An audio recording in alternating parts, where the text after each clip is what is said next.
He held my hand as he died, and 3 days later, someone held my elbow as they pushed me out of my own home. My daughter watched me pack my suitcase as if I were a maid rushing to catch a flight.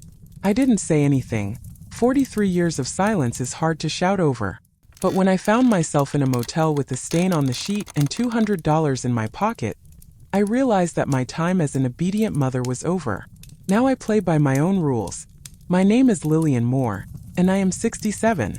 For almost half a century, I was the wife of an entrepreneur, the mother of one daughter, and a shadow in a house that I kept in order down to the last screw. I dreamed of becoming an artist, but I put down my brushes when I got married. After my husband died, I was left alone, or as Natalie later put it, too old to be in the way. And that's when my real life began. If you have ever felt that you have been erased from your own life, stay with me.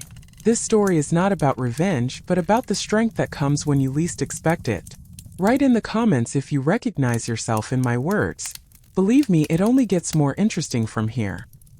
His hand was colder than the air in the church. His fingers lay flat on my chest, as if someone had deliberately straightened them to hide how much he was holding inside. I looked at Thomas's face and tried to see at least one emotion with which he had left. Was it fear? Regret? Or relief? "Mom, are you okay?" Natalie leaned so close to me that I could smell her new perfume. Sharp, sweet, pungent, unfamiliar. "Of course," I breathed, my lips dry and parched. She was holding my hand, but her fingers were ice cold. I thought it was grief. Turned out to be calculation. The pastor said something about eternal love, and I thought about how Natalie had insisted before the funeral that we order a cheap wreath. "It's just a formality," she said. "He won't see it." When they lowered the coffin, Natalie took out her phone. She said, "Sorry, work," and stepped aside. I watched her type something with a smile. She didn't cry. She didn't tremble. And at that moment, something inside me snapped, like a button on a tight coat that was held on out of politeness. "The house is too big for you, Mom," she said in the car. "Derek and I will think about how to solve the problem." I nodded, because on that day, everything disappeared except silence. The guest bed smelled of old lotion and someone else's pity. I lived in that room for 6 weeks after the funeral without touching our closet. I slept as if I were on a business trip, waiting for the day when I could return to the bedroom, where his pajamas and watch with a worn strap still lay. That Tuesday, Natalie arrived without calling. She was wearing a coat in a color she called smoky pine, as if her clothes had personalities. Derek followed her in with 2 suitcases and a businesslike expression on his face. "Mom, we've made a decision." Natalie's voice was quiet but final. "Derek has been transferred to the center, and the house is the perfect option for us." I looked at them, digging my fingers into the edge of the kitchen table. The very suitcases I had once packed her things for college were now standing there for me. Only there was no ticket. No return ticket, no ticket anywhere. "But this is my home," I whispered. Natalie sighed. "No, Mom. According to the will, everything went to me. The house, the accounts, the investments. Everything. You were here because I allowed you to be." The words hit me so hard that my shoulders seemed to shrink a size. I wanted to argue, but my tongue stuck to the roof of my mouth. Natalie was already opening the mailbox, confidently, like the owner. Derek was carrying my books to the garage, so they wouldn't get in the way during the move. "There's a nice boarding house on Maple Street," she said finally. "It's cheap. There are lots of people like you there." I descended the stairs with my suitcases, feeling like I was leaving a stage where I was no longer even an extra. The carpet in the room was gray-green, but the stains on it had a life of their own. They spread into shapes resembling a map of the world, only instead of countries, they were traces of someone's footsteps, someone's pain. The door slammed behind me, and the lock clicked like in a prison cell. On the bedside table lay 2 suitcase keys, a stack of old checks and rolled-up bills. Natalie shoved them at me on the way out like a tip for a maid. "Here's $200. For now," she said, turning away to the phone. "Thanks," I mumbled, my tongue feeling dry as sandpaper. I sat down on the bed, and the mattress sighed beneath me as if to say, "Not again." The walls were painted a dull beige, the kind of color used in budget clinics so as not to disturb anyone except their memories. In the bathroom there was one towel, thin, gray, $49 per night, according to the sign on the counter. The only thing more expensive was my shadow on the wall. Next to the phone was a plastic folder labeled Sunset Inn. Welcome home. I touched it and almost laughed. Home. Can I request a warmer blanket? I asked the concierge over the phone. Only if someone returns one, he replied. We operate on demand. I lay down fully clothed, clutching the bills in my fist like a talisman. Money for living. Or a ticket to a new me. The bus smelled of fish, dust, and indifference. I rode, clutching a crumpled piece of paper with an address in my palm, Whitman's office. Gerald once joked that he and Thomas were growing old together.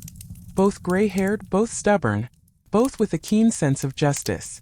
I believed that if anyone could clarify what was going on, it was him. The secretary looked at me with wary politeness, as if I were a stranger's grandmother who had come to the wrong address. Mrs. Moore? One moment, I'll tell Mr. Whitman. I waited under Thomas's portrait. He looked at me from the wall with the same gaze he had on our wedding day. Back then it was one of faith. Now it was one of reproach. Gerald came out almost immediately. Lillian? My goodness, finally. I've been trying to call you. The hospital? I asked. He nodded. Your daughter said you were traveling. I am. In a room with carpet that sticks to the soles of my shoes. We went into the office. Gerald took off his glasses. Why weren't you at the reading of the will? What? My fingers clenched the armrest. He froze. Natalie said you were too depressed. That you asked her to take care of everything. I felt the floor beneath my chair disappear. Not sway but vanish. Gerald took out a folder, and the paper rustled like dry grass underfoot. This is Thomas's last will and testament. It was certified 6 months ago. You were supposed to sign it, Lillian. I couldn't hear him anymore. Only the beating of my own heart. In a rhythm of disbelief, like a metronome marking the beginning of someone else's game. Thomas's handwriting lay on the white sheet, as if his voice were trying to break through the paper. Gerald read aloud, but I could hardly hear the words, only the grinding of my inner resistance. Something didn't add up. Everything inside me resisted the role that had recently been imposed on me. All movable and immovable property, including the house on Oakwood Drive, with furnishings, documents, and assets. The lawyer's voice grew lower. Wait, I interrupted. The house. He nodded. And that's not all. According to this document, you are bequeathed 70% of all of Thomas's financial assets. 70. Not 0. Not a pittance. 70. And it still smelled like motel dust. What about Natalie? I squeezed out. 10 million. In a trust fund. But with a condition. He turned the page and read. In the event that Natalie Moore Reed's behavior toward her mother Lillian Moore is deemed disrespectful, destructive, or harmful, all assets of the fund shall revert to the full disposal of Lillian Moore. I gripped the armrests, my nails digging into the upholstery like claws. He knew. Thomas knew. He foresaw it. And I, so devoted, had no idea that my husband was quietly plotting against his daughter. He said he was afraid for you. Gerald looked out the window. For how Natalie might behave after his death. Irony hit me like a spring storm, suddenly and violently. She tried to steal my life, but in fact took her own. The phone rang just as I left Whitman's office. The number was Natalie's. Her name flashed on the screen like a dim, unsettling light in a basement. I didn't want to answer it, but that's exactly why I did. Mom, where are you? Her voice was trembling. Not from tears, but from tension, from loss of control. Gerald's office. Remember him? He says you told him I was traveling. The pause hung like frost in warm air. Everything froze. Even the cars on the road seemed to fall silent. Mom, you misunderstood. Her voice became soft, almost pitiful. I wanted to protect you. The atmosphere there was so tense. I decided it would be better to take everything upon myself.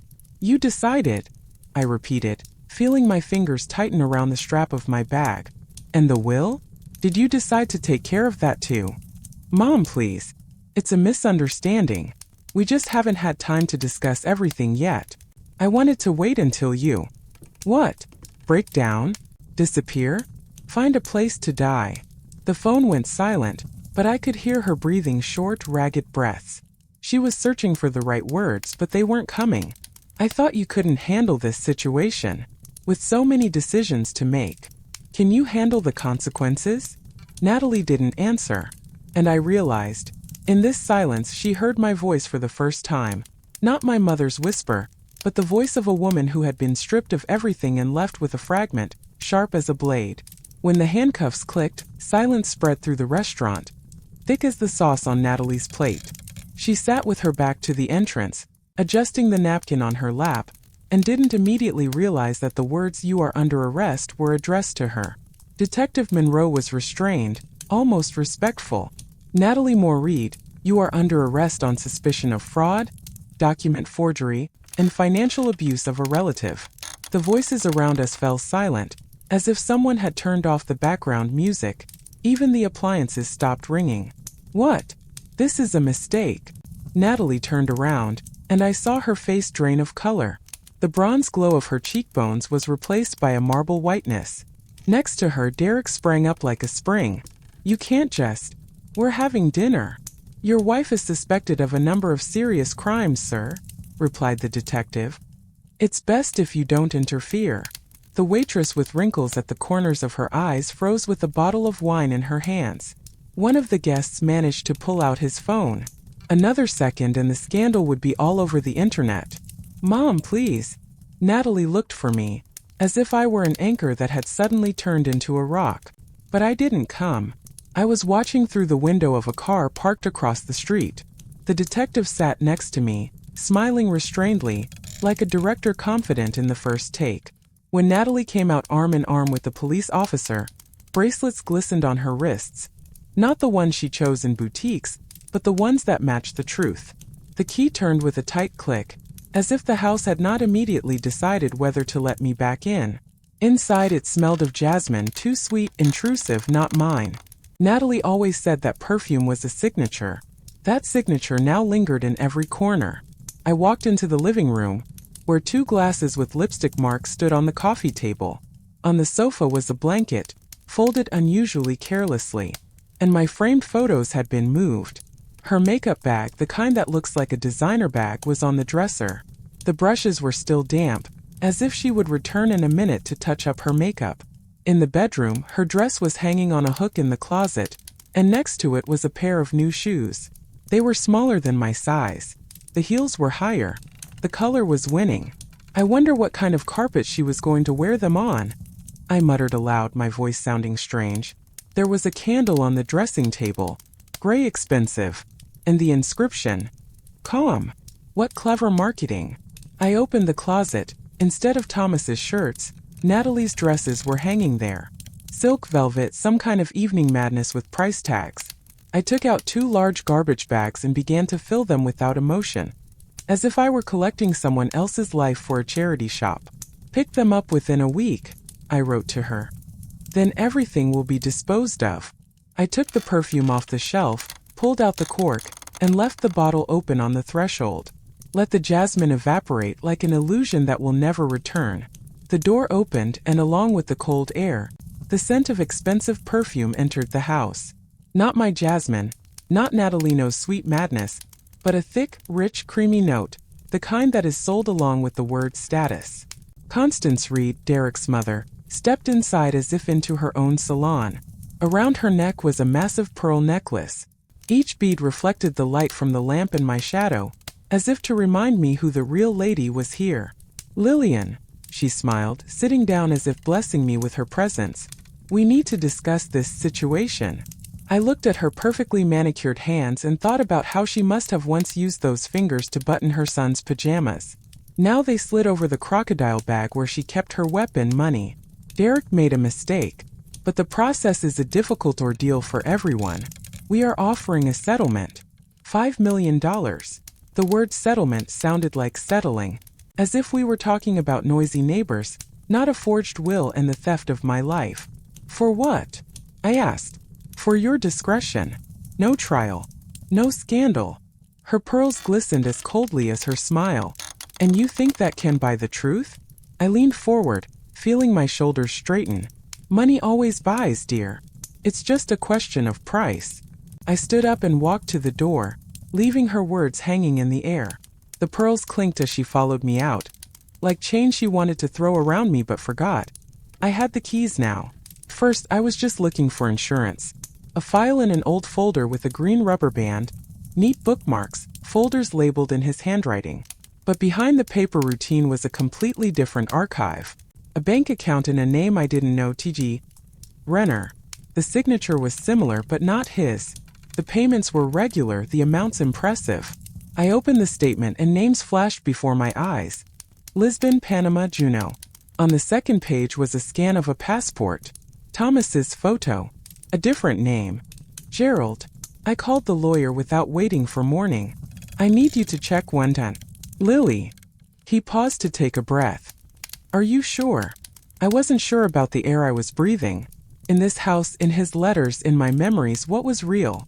There was a flash drive in the tie box. Metal engraved with "Stay Quiet." It contained an archive of documents, contracts, translations, several women's names, none of which belonged to me. Maybe I was the only wife, or maybe just one of them. Why did you keep this nearby? I asked aloud. The pause in the room was as thick as concrete. Of course, there was no answer. When I closed the drawer, my fingers left marks on the polish, as if I had touched the marble of a tomb. The phone lay on the table like a weapon I was afraid to pick up. It was silent, but I knew that if I didn't call myself, one day it would ring, and it would be too late. My fingers trembled, not from fear, from the fact that I could no longer be just a widow. On the screen was a contact, Gerald W. Law. I scrolled down. I found the FBI website. The report of financial crime button was frighteningly mundane. The choice became simple arithmetic. Either I lose everything or I try to control at least something. Agent Thomas, I'm listening. The man's voice was hoarse but polite. I need to report the actions of my late husband, Thomas Grayson, or Thomas Renner, or... I got confused. We're listening, ma'am. Every word cut my tongue. Names, dates, account numbers. Even the flash drive in my pocket felt heavier. The agent didn't interrupt. He only clarified. He wrote. As I spoke, it was as if I was leaving my former self behind. The one who believed, who loved, who kept warm letters under her pillow. Is there any danger to your safety? Not yet. So far, I'm the first. He paused for a second. That changes a lot. When I hung up, the room became quieter than it had been before the conversation. Even the clock stopped. I heard my breathing and it was no longer trembling. Everything that had been a secret was now proof. Everything that had been a flaw was now evidence. The folder marked confidential lay between us like a predator waiting to pounce. Agent Shaw was in no hurry to open it. He looked at me with the expression a surgeon has before making an incision, calm and determined. Are you sure you want to hear everything? I nodded. It would be foolish to refuse after I had already signed the papers. Inside were dozens of pages. Accounts, photographs, surveillance reports. The name Torino flashed again and again like a curse. Not just offshore. Links to money laundering. Accounts in dead people's names. One in Thomas's name. And all this was, while he was living with you? While I was baking him pies, I said. And believing that we had an honest life. He didn't smile. He just took a box with a device out of the drawer. Small like a pill. Do you want to wear the wire? He asked. You'll have a watch. But there's a risk. At that moment the door opened. A young agent, red-haired and with a burn on his neck, poked his head in. Natalie Grayson just flew to Miami. On a private jet. Agent Shaw looked at me as if I were a pawn about to be promoted to a queen. We have a chance if you're ready. I looked at the wire. At my trembling hand. At the reflection in the glass. Where a woman was cowering but not broken. While they celebrated my downfall, I rehearsed my rise. The suitcase stood by the door like a silent accusation. Natalie entered first, confident, with a Hermes bag, as if she had come for a reward. Derek trailed behind her in a wrinkled shirt, with the same look that once said, I love you, and now said, hurry up. This isn't a trial. It's a conversation, Natalie said, sitting down in a chair with her legs crossed. We're not enemies, Mom. The wire under her dress stretched to her ribs like a vein of fear. Inside was a tape recorder, tiny but heavy like all my truth. I poured tea. Slowly, with my left hand. I held the cup with my right hand so as not to betray my trembling. You have one chance, I said. Admit it. That's all. Derek snorted. Natalie bowed her head. You've got it all wrong. Dad wanted. He wanted justice. And it's here today. They didn't notice when they came in. 2 agents in black wearing gloves without ceremony. Natalie jumped up. What kind of circus is this? Lying is also a crime, Miss Grayson, said Agent Shaw, putting on handcuffs. Especially when it's notarized. Derek tried to step toward the door, but his path was blocked. He turned around, confusion in his eyes. Lily, you're not. I silently pointed to the suitcase. This time it wasn't my departure. It was their exile. The agent's words struck me like a cold blow to the temple. You may be in danger. I looked at him without blinking. The silence in the room sounded louder than a siren. The curtains fluttered, either from the wind or from my thoughts, which suddenly opened up deep inside me. Torino. Does that name mean anything to you? I shook my head. Slowly. It should, Agent Shaw said, handing me a folder. Your husband had 5 offshore accounts. They contain numbers that are hard to forget. 14.8 million. I flipped through the page. The face was like something out of a magazine cover. Only the gaze was like ashes. Under the photo was a name in Latin script. Giovanni Torino. The boss of the Eastern District. Smuggling, financing, money laundering. He sighed. Thomas wasn't just confused. He worked for them. I clenched my hands, my nails digging into my palms. Somewhere outside the window, a crow's wing scratched against the glass. Why now? Why only now? The agent moved closer. His voice grew quieter. While you were carrying the wire, they kept quiet. Now the silence is not in your favor. The pause hung like a noose. So what now? Shaw looked at me for a long time. We have a protection program. But you'll have to disappear. I wanted to respond, but instead of words, I just nodded slightly. For the first time in a long time, the house felt less like a fortress and more like a target. The agreement was dated March of last year. While I was looking for cracks in our marriage, he was signing a pact with the FBI. My fingers stuck to the sticky paper. The document was real. Legal jargon, Thomas's signature, the word confidential. It's not what you think, Agent Shaw said, turning page after page. Really? My voice trembled treacherously, because it looks like he deceived everyone. He wasn't just cooperating. He was leading the undercover operation.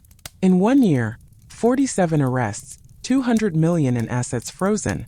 The agent continued. All thanks to him. Why didn't I know? The word stuck in her throat. You were part of the cover. Without you, he wouldn't have been able to gain Torino's trust. I stepped back. For a moment it was as if none of this was happening to me. So I was just a prop? Shaw lowered his eyes. He wanted to protect you. Until the very end. On the table lay a badge, faded, worn. His Special Forces souvenir, as he called it. Only now did I realize that it wasn't a souvenir but a signal. I ironed his shirts while he played at saving the world. The first stroke of paint trembled as much as my fingers. The sea blue settled on the walls of Thomas's office, covering the smell of cigars and other people's decisions. The brush glided, leaving behind streaks of freedom. I was no longer afraid to touch what once belonged to him. Now it belonged to me. Are you sure you want to remove the safe? The worker looked doubtful. I'm sure. Instead of steel, there will be books. Instead of secrets, there will be light. The wine room was transformed into a library. I put an old lamp from my mother's house there, the one that had been stored in the basement for almost 10 years. On the shelf was the first volume of Jane Eyre. Thomas didn't like Bronte, but I always did. The kitchen, once designed for entertaining, now smelled of crisp cinnamon and coffee. My tiles, my recipes, my mistakes, and not a single spectator. I burned a pancake. I laughed. At least no one was filming it. The studio took the place of the former study. Where he used to hide his reports, there were now canvases. I painted in silence. No plan, no goal. Just brushstrokes. Just paint. Because for the first time in a long time, I wasn't building a defense. I was building a house. I was shaking like I was about to be executed, even though it was just a premiere. The hall was full. There were dozens of cameras. Someone recognized me and whispered my name. Not the swindler's wife. Now, the founder of the Heart Foundation. In the dressing room mirror, I was still looking for traces of my former self, but the reflection looked restrained and direct. Why did you do it? The journalist leaned forward. Because I knew what it was like to be left with nothing, and how important it is for at least someone to believe. We gave the first scholarship to a girl from Arkansas. Her mother was in prison. Her father had disappeared. Her letter began with the words, "I'm not smart, but I'm desperate." I kept it in my pocket during filming like a talisman. Netflix asked for drama. I gave them facts. The documentary was simply titled Lillian's Silence. The editing reduced the sound to silence in moments of pain. The director was a former student, a scholarship recipient who grew up in a trailer. She knew what the screen was silent about. What was the most difficult moment? They asked at the end. I thought of Natalie, of how betrayal smells like expensive perfume, not falling, when everyone expects you to collapse. And then behind the scenes between the buffet and the flashes, someone slipped a piece of paper into my hand. Just 3 words. He's still alive. The first letter came in a plain white envelope with no return address, but with handwriting that was impossible to forget. Natalie. Just 1 word on the first page. I'm sorry. The other 16 were similar. Confessions, regrets, prayers for a chance. I kept them in a kitchen drawer between rubber bands and Thomas's old cufflink. I didn't read them, I just counted them. Is she asking for a meeting? Agent Shaw raised an eyebrow. She's asking for custody of the girl she gave birth to in prison. My hand remained in the air. I didn't know how to put the kettle down when someone wrote to you asking you to replace their mother. In her 17th letter, Natalie included a photo. Tiny fingers tangled in a gray blanket. The caption read, "Her name is Joy. Let her know that love is possible." My eyes burned, but I blinked as if shaking off cobwebs. It's not my responsibility. It's her cross to bear. In the bathroom, I tore out the page and threw it into the toilet. The paper swelled, broke apart, and sank to the bottom. Would you forgive me? Asked Lena, the girl from Arkansas, now an intern at the foundation. No, I replied. But I can help. It's not the same thing. I burned the rest of the letters in the fireplace, watching the words turn to ash and freedom. Were you really an artist, Grandma? Emma asked, twirling the paintbrush I had kept for 20 years. It smelled of chocolate and pencils. Her brother smelled of mint and new sneakers. My house was filled with their breath, as it once had been with notes of lies. I opened the cupboard, which now held books instead of wine. On the spines, Feminism for Beginners, Stories of Resistance, Fairy Tales. I'm still an artist. I just paint with different colors now. Was Grandpa Thomas kind? Luke asked, without taking his eyes off the portrait. He chose the one where Thomas is smiling, unaware that his world is about to collapse. Kind? In his own way. But the main thing is that you are kind, I replied and replaced the picture with an abstract, ash-colored strokes with a golden streak. They don't need to know everything right now, but they will feel what is important. We drank cocoa by the fireplace, and for the first time I told a fairy tale that didn't have a prince, only a queen. Can I take one of these books with me? Emma pointed to Little Women. Of course. And choose a painting. I don't mind if you copy it. She smiled, and in her fingers I recognized my own, the ones that once trembled with fear, and now trembled with anticipation. I didn't rewrite the past, but I changed how it would sound in other people's mouths. Freedom doesn't shout. It whispers when you're alone, barefoot on a cold floor, and suddenly you're not afraid. I held the brush, but not for another painting. It was to remember that I know how to hold. Once I lived in the pauses between other people's decisions. Now I set my own priorities. In the mirror I see not a widow, not a scandalous heroine, not a mother who has survived betrayal. I see a woman who has forgiven herself. The kitchen smelled of cardamom and fresh bread. On the wall was a sign, LM Gallery. Lillian Moore? Asked my neighbor, peeking in. I smiled. The living version. Someone left a note in the library. Your lecture changed my day. maybe even my life. I tucked it between the pages as a reminder that the new me might not be louder than the old me, but it was more honest. Seagulls were screaming outside the window, and I was drinking coffee. No plans. No fear. I no longer needed to prove anything. I just breathed like a woman who had stopped being a story and became herself.